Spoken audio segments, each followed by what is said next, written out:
Good afternoon, everyone. This is Keith Myers, the ULI Central Ohio District Council Chair. And I'd like to welcome everyone and thank you for joining the ULI Central Ohio's first webinar, A Collective Vision for Community Resilience. Certainly a timely topic. Indeed, the questions and issues regarding resiliency are more relevant now than ever, particularly considering the historic worldwide crisis that we're now experiencing. And the questions surrounding resiliency are profound. What is resiliency? What does it mean? To date, it has been largely thought of when discussing climate change, but it seems clear now that it's much more than that. And what will resiliency mean in the near and long-term future? And what is a resilient community and what's it comprised of? And as we've learned in the not so recent past, how do we plan for a resilient community, resilient healthcare system, transit systems, social services network? These are all questions for the near future. So the questions that all communities and institutional organizations, corporations, local, state, federal governments are going to have to wrestle with in the months and years to come center around a number of these issues. And so today we've assembled a panel to begin the discussion here in Central Ohio. Before we get started, we'd like to thank our annual sponsors for making this webinar possible. We greatly appreciate their continuing support of the ULI Central Ohio. And I'd like to address some general housekeeping issues, if I could. Please keep your audio on mute. I think Alicia's muting everybody right now, but in the event that she doesn't, keep your audio on mute. If your spouse or partner decides to run the vacuum, it can be a little distracting. And if you have questions, please use the chat box. They can be asked in the chat box and we'll forward them to the panel.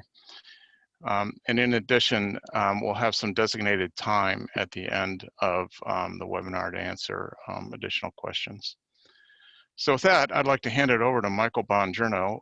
Michael's a well-known leader in Central Ohio design community and the managing principal and design director of AECOM Ohio, and our moderator for today's discussion. Michael, if you would introduce the panel, please, and take it from here. Great, thank you so much, Keith. Good afternoon, everyone. Really excited to be here. As Keith mentioned, I'm based in the Columbus office of AECOM, and we're a global, fully integrated, multidisciplinary design, infrastructure, and strategy firm. My personal passion and why I'm on this call is for creating inspiring places for people. And as some of you may know on the call, I have a deep love for and a commitment to Central Ohio. So I'm especially excited to be part of this conversation today. One of the reasons I made the move to AECOM about 6 months ago is that I reached a point in my career and my thinking where I felt compelled to widen the aperture of my lens beyond what I would say is like the limited view of working primarily as a building architect to exploring the interconnectedness of all the elements that make cities and regions what they are.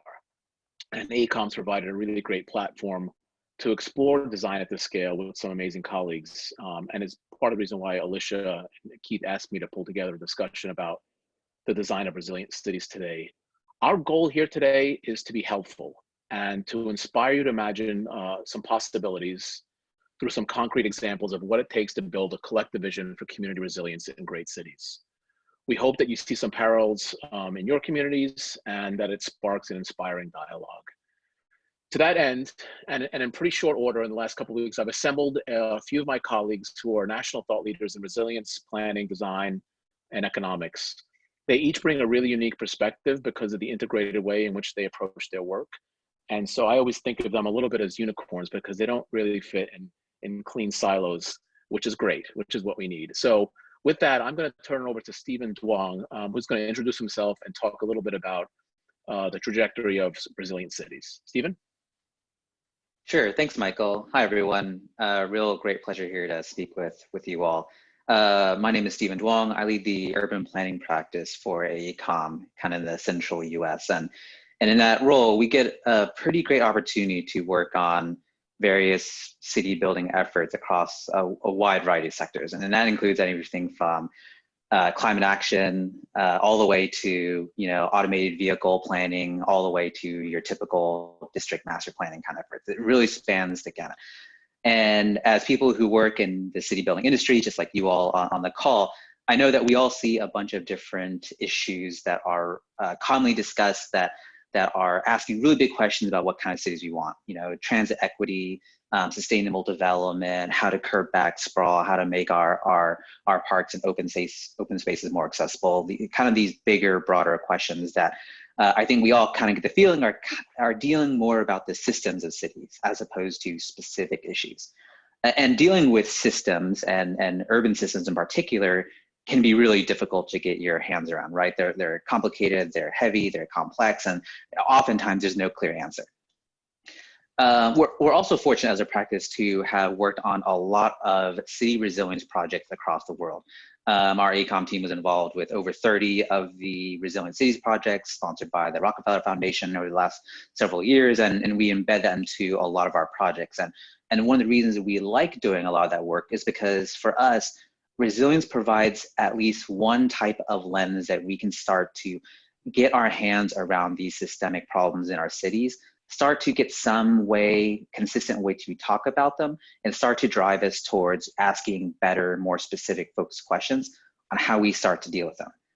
So the term resilience is you know, quite common. You hear it a lot right now. It's got a long history. You saw it a lot in prior decades with the military. But I would say the modern, mainstream thinking about a lot of city resilience these days really stems from a lot of the literature and work that happened after Hurricane Sandy. So this is an image here of the coast of New Jersey after it was battered by Hurricane Sandy. And after this, there was a really broad initiative that was really spearheaded by the Rockefeller Foundation to ask the question, how do we make sure this doesn't happen again? And so from there, I would say the modern city resilience or city resilience agenda was really established.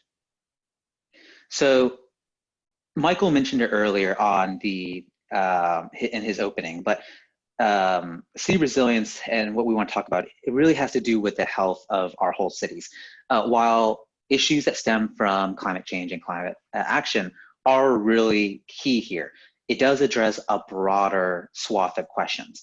There are major trends happening in the world right now that we know we're keeping a close eye on. That includes, you know, rapid urbanization. I know many of you on the call already know these statistics. The expectation is that by 2050, vast majority, 2/3 of the world will likely be living in urbanized areas. And this is key because it means as the world shifts towards a more urbanized model, solving the issues in our cities becomes more and more important as they kind of hold the keys to a lot of our future success. So thinking about rapid urbanization, but also thinking about aging infrastructure. So one of the things we know that's happening in our cities, and especially here in the US, is that about half of the infrastructure we expect that we will need in our cities to be built by 2070 hasn't been built yet.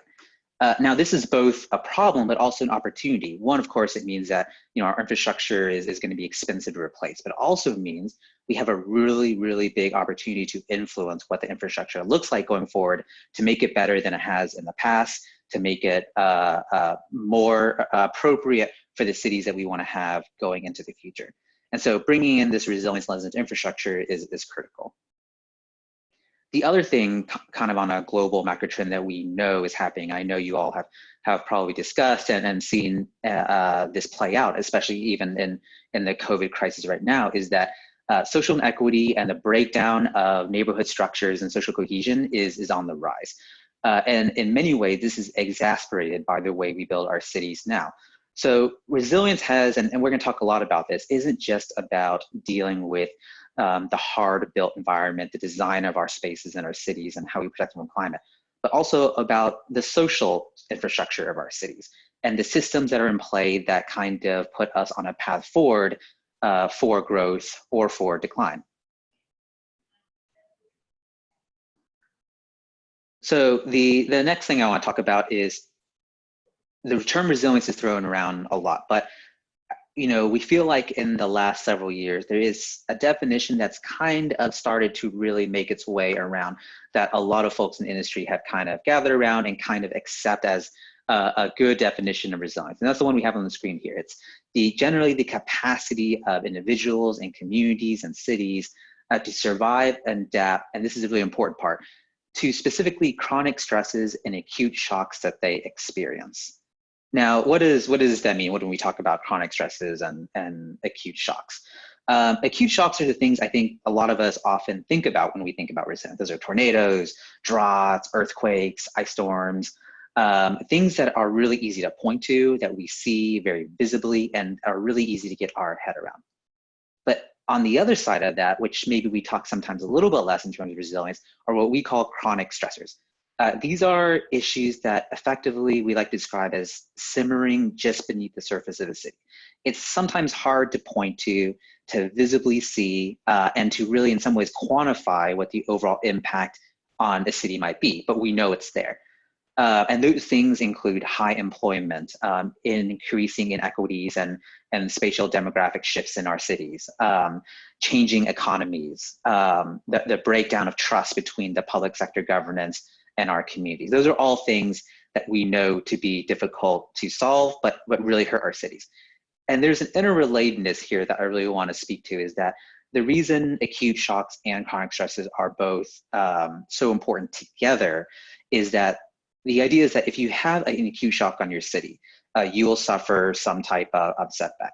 But if you have a lot of chronic stressors on your city that kind of erode the core foundation of your city's health, when you experience a shock, that shock will be worse. A good graphic that we like to use is the one on the screen here, and it kind of explains that idea a little bit, is that you as a community in Central Ohio might be on a particular path of development, and you might experience a shock or a stress. In the event that you are, let's say, not a particularly resilient community, you may suffer some issues and not be able to get back to, let's say, the original path of development you're on. But if you are a resilient city, you might actually be able to, in some ways, leap forward. You recover in a superior way and set yourself on a path for better development going on in the future. And so this is obviously asking a lot of difficult questions. So how do we actually do this in practice?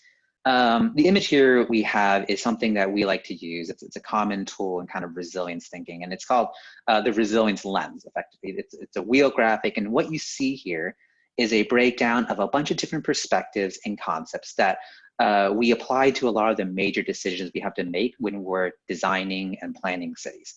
And you'll notice that the categories here include not just kind of the typical, maybe hard infrastructure building design aspect that we're a lot of used to in our industry with infrastructure environment, but also using this lens, applying it to our decision making, forces us to consider, what is the status of government leadership at the time?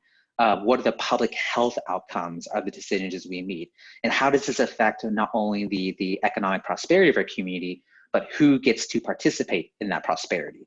And so using this framework that we have here as we make and work through our projects and design decisions really forces us to break down silos in our thinking. A lot of the issues we see in resilience related projects is that they're too narrow in their thinking, they operate too much in a particular silo, and thus you end up getting a project that doesn't necessarily fulfill the goal you need. So an example I like to often talk about actually is one where I'm from. I'm based out of Dallas, Texas. Some of you may or may not be aware of this project, but this is an effort that we call the Dallas Trinity River. Excuse me. I know you all in Central Ohio are considering similar efforts on your own. And I think there's a lot of parallels here to what we have already kind of gone through in Dallas. And the reason I want to talk about this park is that, to me, this park really represents the pitfalls that city leaders of Dallas and the community at large in decades past made in thinking about what is very much so the largest and most significant public realm opportunity in this city. And what happened in those decades is that we thought too much in a silo. We weren't able to broaden our perspective and think about the co-benefits that are really necessary to make a major public space like this successful. So let me walk you through a little bit about how this changed over time and where we ended up. So this next image here is actually a picture of the Trinity River as is today. You'll notice there's not a whole lot going on, and I will often make the joke that we call it the Trinity River. You'll notice in the image, some days it's more like a Trinity Creek, if you will. But the important thing here is this is a relatively undeveloped part of the city, but it's by far the largest natural asset the city has, and it's right by downtown. So ordinarily you would think, right, you know, big natural asset next to your downtown, it's probably beautiful and it has a lot of amazing things on it, right? So on this image, I have a white box around a building. Does anyone wanna, on the call, take a guess as to what it is? Spoiler, you won't be able to answer it, and also you're all on mute, so you can't answer me anyways. But the answer is, it's the Dallas prison.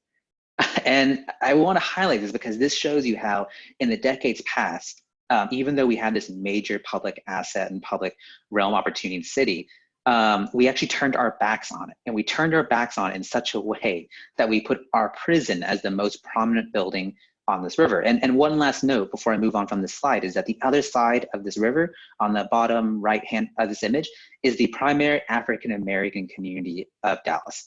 And so instead of using this river as an opportunity to pull and stitch these communities together, it's separating it. And then as an African-American coming from that part of the city, as you enter downtown, the building you are greeted with is the prison. Not exactly the best optics in the world.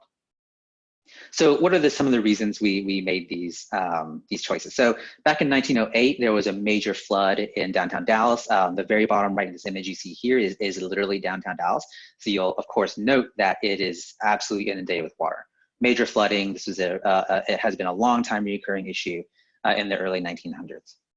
So in response to this, we asked ourselves several questions as a broader community at the time regarding the river. How do we control it? How do we protect ourselves from it? And how do we get it out of the way?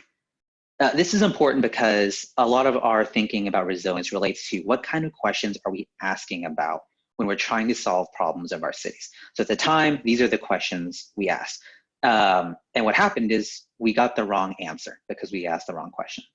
On this next slide, you'll kind of start to see how these mistakes in some ways manifested. So our team at AECOM has been involved on the Trinity River for probably literally about 3 decades now in different capacities: design, engineering, water studies, economic impact studies, the whole gamut. And during the late 90s or so, the city asked its question about, okay, we probably should rethink this river. It's our biggest public asset. How do we turn it into something for us? So they started to broaden the question, ask themselves, you know, what kind of project should this be? And so we got to this point where people said, okay, it needs to balance the needs as a park, but also provide co-benefits as a mobility infrastructure so that, one, we can help pay for it, but also it can serve multiple purposes. The issue there is that on that last slide, if you caught it, is that at the time, because we were still thinking in silos, we actually have a highway that separates the park from downtown. So the biggest public asset, even though we were rethinking it and trying to give it co-benefits, we're still physically separating it from the community that needs it by a highway. And the thing I want to kind of close here is that for us, what we learned is that as we started to roll out our resilience plan for the city of Dallas, that was 2018 that our team rolled that resilience plan for Dallas out. It really built a level of public discourse with the public that made them more effectively able to ask better questions about what kind of community and city we wanted to be. And luckily, that begins to reflect in the values of the park that we were putting forward. The park started to change again and reflect better values that we wanted as a city. And so in this image you'll see on the right, these are more modern images of what the park looks like. And it is much, much better at addressing issues of connectivity for people, social equity, participatory growth, and other things. Now, it's not perfect. There are still problems with it, but we've made major advances. I would credit a lot of that to our ability to ask better questions and broaden our perspectives to how we think about it. Well, thank you, Stephen. You know, that's a great overview. I think in the spirit of asking different questions, it seems like business as usual would not be the right way to look at resiliency, how you pay for the economic side of resiliency, which is why I'm excited for Garrett to talk to us about the economic perspective relative to resiliency. Stephen, I'm sorry, Garrett. I think you might be muted. There you go. Thank you, Michael. This is Garrett Harper. So really excited to talk about this. I lead the economics and advisory practice in the U.S. for AECOM, and we, just like Stephen, you know, we get excited about the wide variety of work we get to do. So and I think a lot of our value comes from that wide variety. So we're doing pro formas and feasibility studies for real estate developers to understand just, you know, how to get a project to pencil. We're working with cities and states on economic development strategies, and then obviously we're bringing a lot of that together when we talk about resilience and the financial case for resilience. The thing that is really interesting is what Stephen just said about, you know, asking the right questions. And I think we're always stuck with two of the hardest questions, which is how do you really quantify some of these co-benefits? How do you quantify these externalities that come from being, you know, to think about all of this in a way that is integrated. And then the other hard question is how do you actually fund it? And I think both of these are things that we grapple with. But what's really interesting to me through all the work that we've done is seeing, I think there's a much wider array of opportunities to both quantify these impacts and these benefits, as well as monetize them and turn them into revenue streams that can pay for projects. So, you know, just one example to highlight is in New York, we did a series of financial innovation labs with the Milken Institute, New York, Chicago, LA, and London. Wide range of topics, wide range of questions that these cities asked us to sort of think on, and then bring a team of sort of leaders in the industry, leaders in the broader city, to do a brainstorming session that Milken Institute calls the lab. In New York, the focus was really on sea level rise, on extreme weather, and solving some of the issues that they had around Hurricane Sandy with some large seawall project. And right now, it looks like it's a $10+ billion project, and there's really a huge financial gap of maybe $7 or $8 billion to fund that. And that seems, I mean, that is a huge number. Obviously, $7 billion is no joke. But one of the things that came out of some of that work and some of the progress was starting to look at, for example, just the property casualty and title premiums, insurance premiums annually in the state are about $50 billion. A huge portion of that is in the New York Metro. A huge portion of that is tied to Manhattan, really, because of it's sort of the economic lifeblood of that city. And when you start to look at these insurance numbers, Berlin, it becomes not such a big number, right? It actually, if you start talking about a 1% or even a 0.5% additional premium through some kind of catastrophic reinsurance program, you start to get to a stream of revenues that could actually close that gap. So we really do try to think at the biggest scale as well as on a project level. So in terms of the largest scale that we can work at, C40 is a program that is actually in some ways similar to 100RC, but they are laser focused on addressing you know, the dramatic action that's needed in each of these cities to address climate change. And in many ways, the 90+ cities they have are all looking for the same tool, which is why we've partnered with C40 to develop this prioritization tool that you see here is sort of a screenshot of finding a way to actually evaluate all these different actions that each city can take, and in a comprehensive and consistent way, evaluate the feasibility of that action, the benefits it directly achieves, and then the co-benefits. And what's important here is that this needs to be a tool that can break down the silos, which, as Stephen says, is a huge part of the resilience movement. So it means that a transit program or a small business loans program or a reinsurance program all need to get evaluated under the same framework, under a consistent set of parameters with the same language, so that they can be, those decisions can be made consistently. So I want to talk about a couple case studies as well, specific projects where we've implemented this kind of thinking and we've looked at the funding. Southwest Brooklyn is a underinvested area of the city. It's historic industrial, has a lot of residents there that are kind of adjacent to industrial with a lack of open space. There's really no transit connections. And what that's led to is a sort of a lower income, a lower quality of life, poorer public health outcomes. And so we started this project from thinking about what that area could be. And when you look at the income levels, again, it's just near Manhattan. It's just near all this vibrancy, but it's really struggled in the past, and not just in terms of access to jobs, but also the flood risk. When Hurricane Sandy came, the storm surge came, this area was inundated. And when we look at the longer term 30-year view, it's significant risk of flood damage as well. So what we had to do was come up with sort of a comprehensive plan, and this is where AECOM really shines and where it's inspiring to work with all of my colleagues, because we're able to come in and look at the technical challenges of bringing transit, how to create exciting open spaces like you saw in that first image, how to solve some of the public health challenges, and how to address actually the flood risk through a seawall or an embankment that's not just a physical sort of infrastructure asset, but also a social asset by making it a linear park. But once you come up with all those really cool technical and design solutions, your budget is gigantic, right? It's going to be expensive, and how do you pay for it? And this is where we've kind of brought our tools to bear and looked at the ability to drive additional real estate development along this corridor in these new transit adjacent, waterfront adjacent locations. And as you scale up, as you look at bigger and larger, more ambitious development, you start to get to the point where the fiscal and financial costs of all these projects are paid for, and are able to be funded at a local level. So that's about as big a scale as you can get with 45 million square feet of real estate development and miles and miles of new transit infrastructure.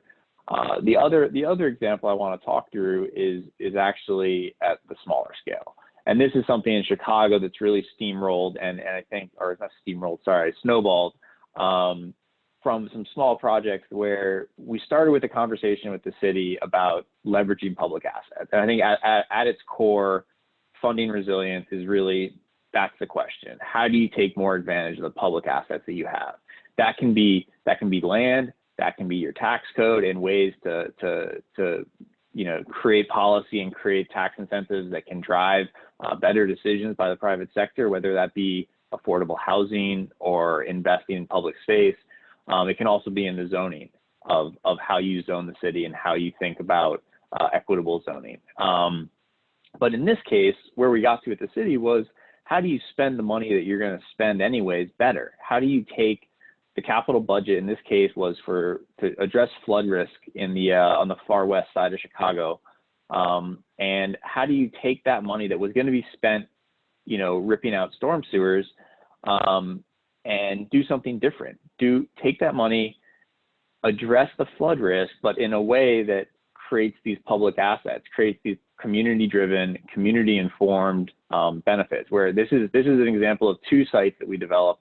But I think that it comes to about 15 total across this west and southwest side, where taking these vacant parcels, turning them into a public amenity that's being funded by what would have been spent on just the storm sewer replacement is now providing 2 benefits. It's a benefit and a co-benefit. And in simplest case, this is sort of the pure concept of resilience. And then the exciting thing here is that we've actually taken it further, and we're in the process of sort of brainstorming this bigger vision with the city, where this commercial corridor where these projects happen, the whole corridor can be rethought. You're not just bringing in storm sewer water money. What about DOT? What about the CDOT money that's going to be spent on the streetscapes? What about the TIF zone, and what about the larger public assets that are in this same corridor? And then even the industrial corridor and the existing industrial facilities, and how to consolidate and improve them. So when you start combining the public and private assets, you start looking at a budget that's pretty significant. And then with some creativity and with some solutions that require, again, a little bit more work, a little bit more design and thought up front, you start to see things like this streetscape where we start to create an integrated improvement that's going to benefit the entire corridor, and tie that in, if you look next, at actual sort of commercial development along the corridor through existing incentive programs, as well as the city adding public community facilities that are going to, again, so parallel those. So what you get here is, you know, you get one big pot of money, let's say, but you start thinking about how to use that money differently and where you can augment it, and doing everything in a coordinated way that has the transportation agency speaking with you know, the sewer agency speaking with the private developers, speaking with the commercial business owners, and of course speaking with the residents and figuring out what they actually need and want there. So the outcome is really this more equitable and prosperous vision for a neighborhood that hasn't been invested in this way. Thank you, Garrett, for helping us understand the business case, but especially for emphasizing the importance of, you know, checking in with the community, understanding what the community needs, because, you know, the prosperity has to be, you know, a shared priority, and it really does have to be equitable for all. And it makes me think that, you know, this work requires you to, like, you know, think at multiple scales and systems, like from human to system, without getting vertigo. And so there's this, you know, as you think this large, resisting the temptation to play God as you engage with a large scale plan without forgetting about the humanity of it. And I think Christian Lin is going to speak next about, you know, working between those different scales in a really coordinated and integrated way that you don't get vertigo and you can make sense out of the whole and the part at the same time. So Christian, if you want to take it over from here. Yes, thanks, Michael. So again, Christian Lin, I lead AECOM's landscape architecture practice for Ohio. And while that is my formal training, as Michael mentioned at the beginning, my interests go far beyond that. And really what kind of drives me and what I have a passion for is projects that really look to leverage infrastructure investment through creating dynamic and engaging public realms that really kind of serve a lot of the things that we're talking about today. So as we look at resiliency-based projects, they each should at least have a common theme beyond the more context-based problems they're trying to solve. And if done correctly, you know, they're all projects that analyze and leverage the interconnected nature of our urban systems and to deliver substantial co-benefits, which, you know, creates exponentially greater value to the respective communities. So not too long ago, I came across this book that did really inspirational and really did an excellent job of speaking to resiliency through the lens of social infrastructure. And maybe some of you have read this book or are familiar with that term, but, you know, it's defined as the physical elements of community that act as a conduit to bring people together and build social capital.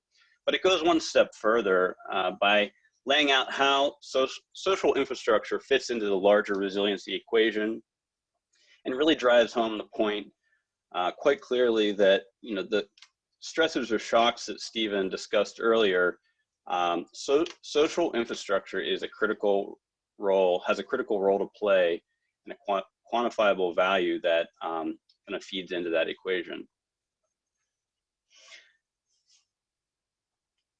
So as a relevant and a familiar example, perhaps to some, for understanding how the concept of social infrastructure can really manifest itself in the form of a large-scale, discrete project, the Atlanta Beltline does that.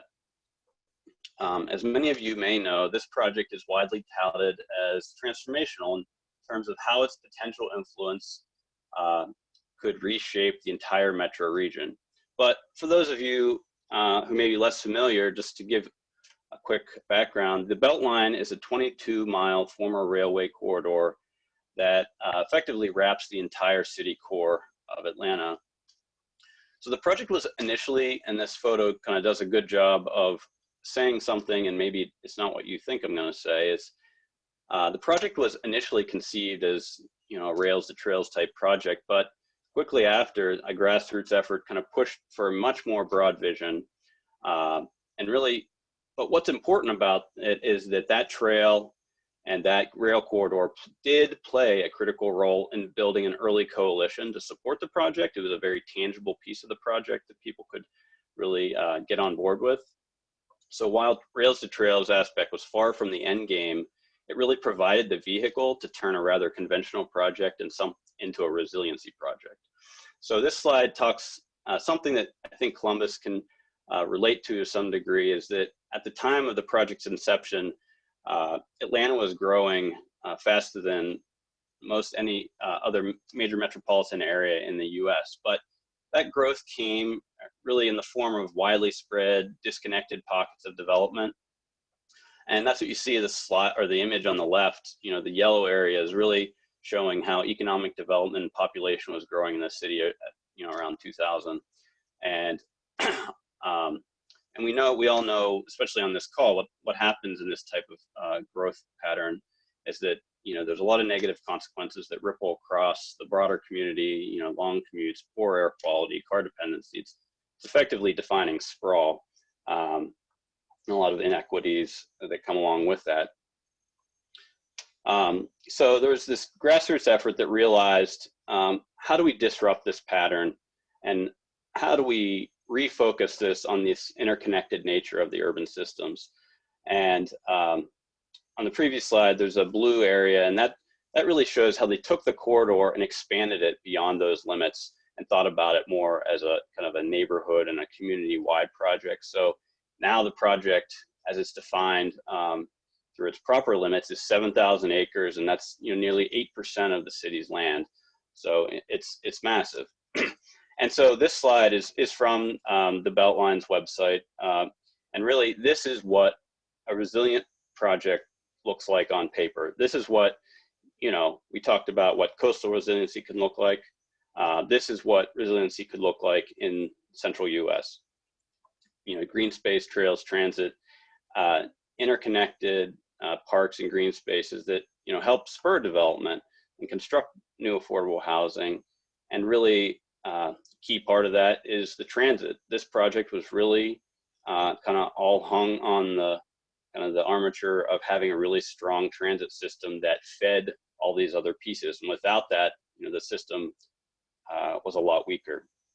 So all of these, you know, if you look at them individually, yeah, they'd be good for the quality of life for the residents, but together they have so much more value. And so that's what they're really trying to achieve. And they've been doing with pretty good success to date. So, you know, when you talk about a project of this scale, the first thing that comes to mind is, you know, the cost and funding. And so wisely, you know, they established what in Georgia is called a TAD, but in Ohio we would, you know, refer to it as a TIF district that encompassed the project limits to really spur one of, you know, a large portion of the funding for the project. One thing that's really important to note about that is they intentionally excluded existing single-family neighborhoods because, as you know, we know with gentrification, it was really important for them to protect the integrity of the city's kind of existing residential fabric and mitigate displacement.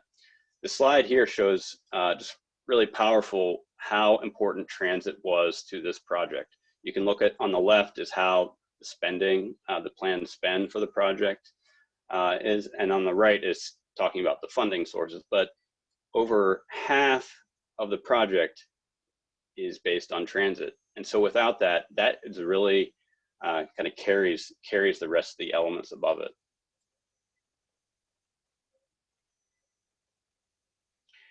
So, as I said, massive scale, and you know, it touches, I think it's somewhere in the neighborhood of 50 of the kind of the in-town neighborhoods of Atlanta. And so how do you really go about tackling something like this? And so, you know, and we were in, you know, AECOM's been involved in this project from the original inception master plan framework to then the area 8 in green there. We led the master plan design for that, what they refer to as sub areas. And you know, the framework was set early on in the process, and then these sub-area plans all built off of that original vision. And what's really important about this is that we were to take a deeper dive and look at the different frameworks within the larger framework plan. So if you look at the next slide, these are, when you talk in planning terms, these are not unconventional things that we look at in our professions. But what's really critical to understand about these is how they relate to one another. They're, for the success of the project, they're really inextricably linked, and each one enables the other. So, you know, it's the whole system doesn't work without them. You need the zoning, you need the density. Atlanta has, at the time, had no green space, so preservation of land, access to trails and parks was critical. And with all of that, you know, how do you connect it? How do you get people there? You're trying to create a housing mix, and so with that, you know, transportation alternatives becomes really critical. So again, conventional in one sense, but on the other hand, you're layering these together, and they need to kind of weave together, or without, you know, the project really has significantly less value.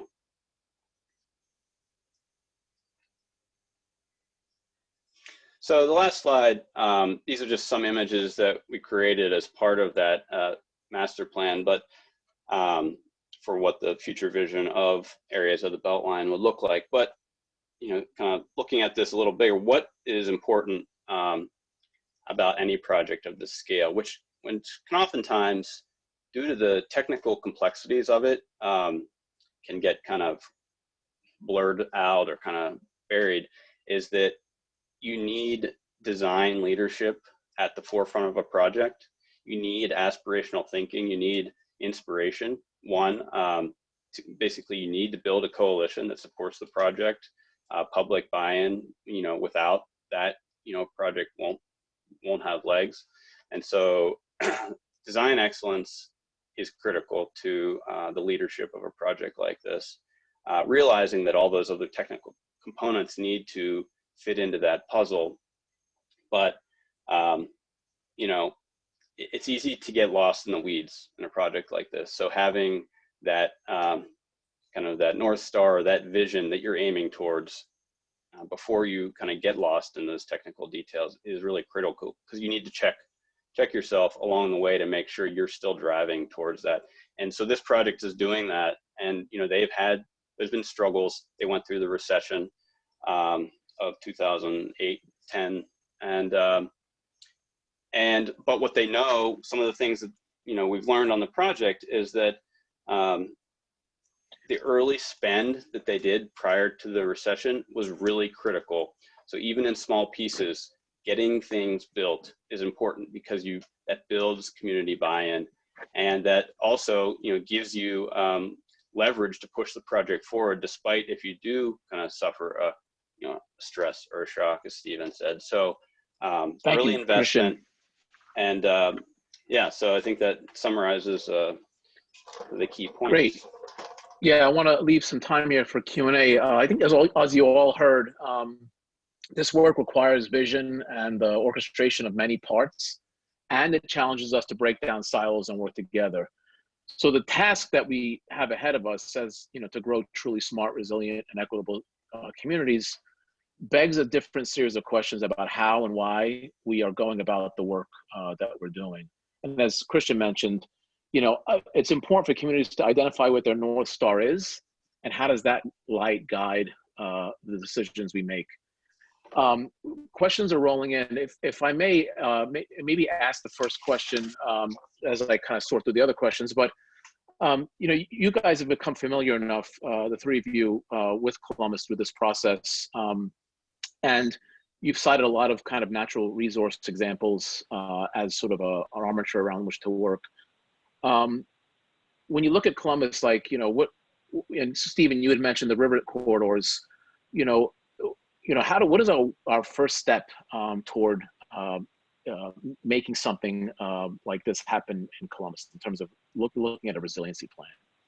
Yeah, I think Definitely there is often a mistake in starting with a beautiful graphic vision first, getting people really excited about it. I think to make sure when these projects take a long time, they're complex, you don't get to get them overnight. And so you have time and you need to use it to really make sure that you understand what kind of project you want. And those are really reflective and based on the values you want the project to have. So it's really easy to say, let's say, we want to have a beautiful park or river system that's accessible to everyone equitably. Well, that's a good first step, setting that you care about equitable growth and the way people access the park, as opposed to what does the park look itself. And then you have to get to the question, and it is maybe sometimes more policy before you get to design, is okay, what does an accessible and equitable park mean? And that's where I think the first big jump has to happen. What are the steps you are willing to take as a community, as a public citizen, as a private developer, as a municipal government, on to actually enact and achieve that goal? So a good example there would be, if I'm going to call back to the Dallas project talked about, is that current vision of the river right cell, I mentioned, and I kind of alluded to, that's not perfect. And one of the reasons that it gets, it needs some more work, I would say, is that it doesn't address enough in a tangible way how it markets itself to demographics that ordinarily wouldn't get to access a park like that. So spatially putting the park near a community sometimes isn't good enough. As a community, you have to take that step and ask the question, okay, how does that local community actually get to benefit from this park? And, we all know that if we put a park somewhere, and it made you put it in a community that was historically underinvested, but now you just triggered a bunch of rent increases. But is there a way, and is there a burden that as a community you're willing to put on to say, we're willing to take some of that burden off their rent increases to allow the people who have been there before to actually participate and gain from that asset in a really much more tangible way. So I think, one, establishing the principles of the project, not just a vision, but the actual underlying principle you want to achieve, and then really driving down on, how far are you really willing to go to make that vision truly actionable. Great, thank you, Stephen. I've got our first question here from my friend, Catherine Gervis. Hi, Catherine, hope you're well, and sorry you can't say hi back right now. Maybe you can wave. Question is, we know there are people who cannot afford to own and operate and maintain a car. And there are times and moments where it's not the resilient solution, pandemic, major storm events. What are your thoughts about the importance of centering infrastructure that supports transportation, walking, and biking? In other words, connected, low stress, and welcoming experiences to address resiliency and equity?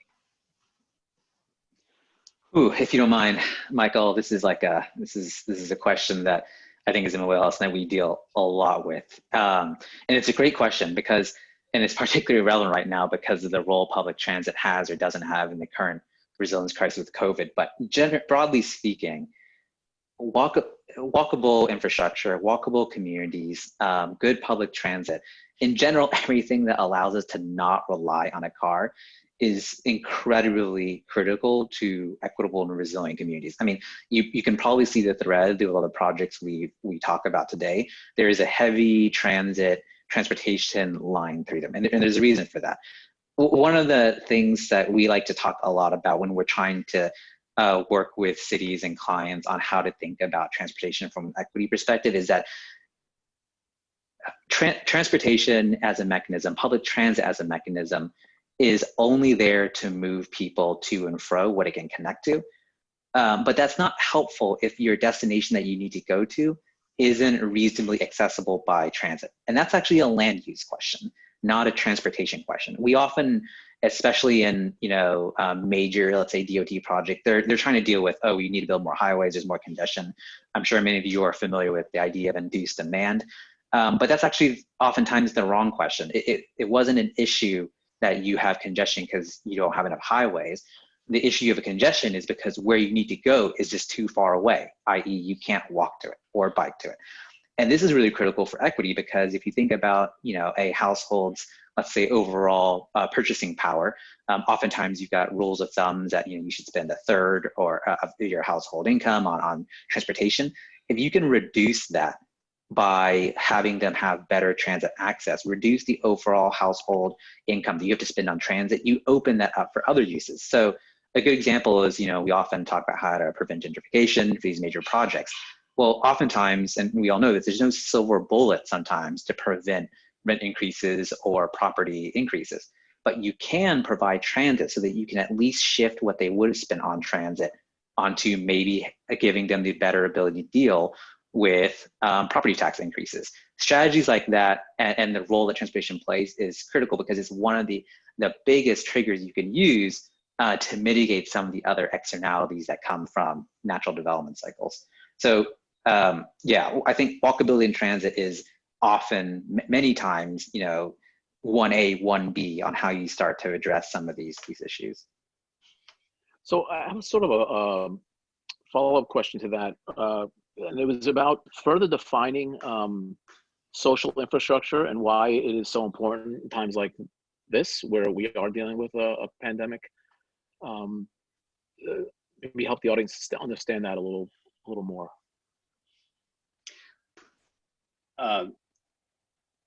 This is Chris. Go ahead, Christian. Yeah, so I mean, again, just going back, it's looking at, I think social infrastructure is directly related to community health. And I think that's the easiest line to draw. So if you have, statistically, if you look at places with access to green space, open space, or if you, simple, this actually ties in maybe to the next question a little bit, but kind of scaling the project down to kind of the level of the individual is really important. So even tree-lined streets have statistically a dramatic impact on health and safety in a neighborhood. And so looking at solutions at a different scale, I think is part of the problem, because the next question I see there talks about how do you communicate when you're preaching to a group of people who are in the profession. How do you take a message like that and make it digestible and well, but wouldn't you people can grab onto? You need to take it down to the scale of the individual and how it impacts them, like on a daily basis. But I would think the benefit of that, really, at a time like this, especially, is that, like, let's say, like during the time of the heat wave in Chicago, which the book references quite often, the ability of communities to respond to that situation by having the mechanism of social infrastructure in place to be able to check in with each other. So, for example, maybe we can't come together physically right now, but if you have enough avenues by which to have conversations within the city, you can ask, oh, how is so-and-so on the 6th floor of that walk-up who keeps the window closed all the time? How are they doing? Is anyone checking in on them? I think about social resiliency in those terms. And so Christian, to your point, it is very much an on-the-ground kind of activity that requires us to be able to take care of each other. And, cities with well-designed social infrastructure, whether it be parks or libraries or whatever it is, those are kind of the mediums through which people can, like, really, check in and take care of each other. Therefore, those communities become more resilient as a byproduct of that process. Yes. So while the public space that is created, that's building social capital, so that when you have something like we have today, you've already created that network of connections, and so it's kind of a ripple effect. So I'd also just go ahead.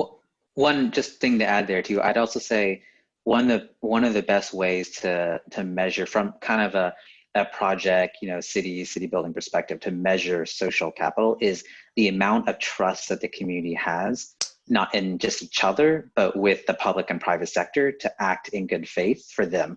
I think a good example of how this plays out in a lot of resilient conversations in a community that doesn't have that social infrastructure in place in such a way that there's an erosion of trust between different parties. Even if, let's say, you were a government and you were coming out to tell people, and I'm thinking maybe a little bit here when Ebola was really prevalent in Dallas, If you come to a community, a primarily minority community, and you tell them, hey, we need you to do this, this is happening. If there's not that trust there, and we're seeing this play out with COVID too, they're not going to believe you. And having that built that trust through the various, you know, a lot of the social infrastructure we talk about, whatever kind of form it takes, ends up in some ways accumulating in community trust. If you don't have that there, when something hits your community, your whole strategy to kind of resist it, recover from it, really starts to fall apart. And so that social cohesion there is a pretty, I think, good indicator of how good of a job have you done in ensuring that the floor of the community is at the level it needs to be. Great.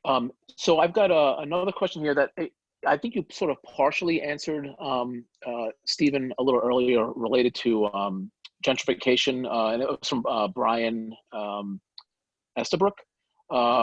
You know, stating that the Beltlines really caused a gentrification issue and runaway property costs. And the follow-up question from Justin Goodwin related to that is, what are some of the other examples that we'd point to of similar projects that have addressed the gentrification displacement issue as well, or well? Yeah, so I think maybe expanding on my answer earlier, that is 100% true on the Atlanta Beltline. I would say one of the issues with that effort was that similar to how some other projects end up too much maybe in a silo lens, and I would also maybe say the High Line New York obviously is one of these projects too. It became too much of a mechanism for economic growth rather than shared prosperity. And I will be the first to say that it's very easy for us all to talk about shared prosperity, very much more difficult to actually put it into practice. But if you don't have that lens from the beginning, you end up with, exactly as described, runaway gentrification. And one of the most critical things I think a lot of us like to think about and try to grapple with is that with the current systems in place, it is very difficult to prevent runaway gentrification on these projects. If you improve a place, likely values go up. But at the very least, you need to have strategies and put a lot of thought into how does the community there get to participate in that growth. Growth, at least from my perspective, isn't necessarily bad if everyone gets to actually participate in an equitable way and not equal way. For those who know the difference, we're not talking about equal participation, we mean equitable participation. How does the community that has been most historically disenfranchised get a disproportionate benefit from the project so that they can rise with the project also? So in some ways, you know, it can be a difficult dilemma because it's not like we necessarily want to be anti-development, anti-improvement because we're worried about elevated property rights. It's about how can we do that in such a way that, let's say, they can afford the elevated property rights because it's creating enough jobs, better jobs, that their household income is increasing and able to absorb those changes happening in the community.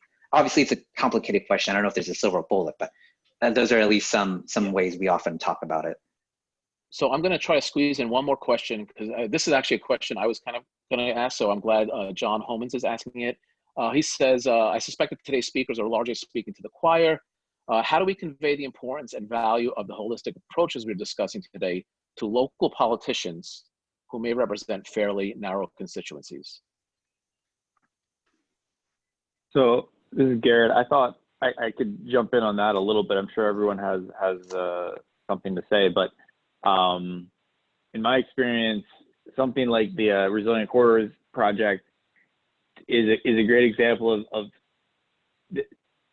building that trust with a local politician, building on a very bite-sized, small solution to a small problem that can go from idea to implementation fast is a great way to prove out how this bigger picture thinking can be a benefit. I'm not saying that was an easy process, and it wasn't, and it wasn't as fast and easy as it should have been, but in some ways, I think that a bite-size approach can be really good when you're dealing with a skeptical audience, whether that be a politician or a community. Finding those pilot projects, finding those small solutions to a problem that they face is a great way to sort of gain some level of trust. Great. Thank you, Garrett. And thank you to ULI for having the vision to start this dialogue about resiliency. Obviously, you can feel the sort of passion from our perspective in terms of its importance I apologize, we went over by 2 minutes, and I want to thank everyone who was brave enough to ask questions as well. So stay safe and be well, and I'll turn it back over to Alicia now, or whoever else will be in the call. Thank you, Michael. Thank you, Garrett, Christian, and Stephen. This was a great presentation, and we look forward to hosting more webinars. So be on the lookout for an exciting one here in the next couple of weeks with Andrew Overbeck and Chris Herman. Have a great day, everyone. Great. Thank you.